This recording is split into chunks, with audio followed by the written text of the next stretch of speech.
میخوام بهتون بگم که خواهش میکنم روی چیزایی متمرکز بشید که هیچ کس ازتون نمیتونه بگیرتش، مثل مهارت هاتون، دانشتون، شخصیتتون، طرز فکرتون، داشتن یه بدن سالم، ورزشتون، داشتن اتیکت و اخلاق کاری. وقتی روی این چیزا سرمایه گذاری میکنی و متمرکز میشی روی ساختن این چیزا، تو تبدیل میشی به یک کاراکتر فوق العاده و حیرت انگیز و هیچ کس این دستاوردا رو نمیتونه از تو بگیره. اینا همش مال خودته.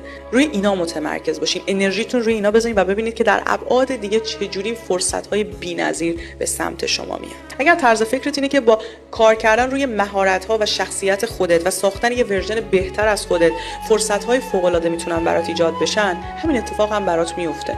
فرصت‌های فوق‌العاده برات ایجاد میشن و تو دائما خوش‌شانس‌تر میشی، چون تلاشگری، چون شخصیت و مهارت‌های ارزشمندی داری. اما اگر فکرت اینه که باید از طریق یک فرد ثروتمندی با یک ساپورت ویژه‌ای به موفقیت برسی و راهش همینه، تو در نهایت یا به اون شانس میرسی حالا و متوجه میشی که همه چیز فقط اون موضوع نیست، یا اگرم نرسی به اون موضوع همیشه این حسرت رو داری که من شانس نداشتم یا نتونستم یک همسر یا پدر ثروتمند داشته باشم و این باعث میشه که همیشه قربانی بمونی. خواهش میکنم از صندلی قربانی کلاً پاشو و تصمیم بگیر که توی زندگیت یه آدم فعال، پویا و اکتیو باشی که داره قصه زندگیش رو با انتخاب‌های خودش به سبکی که دوست داره تغییر میده.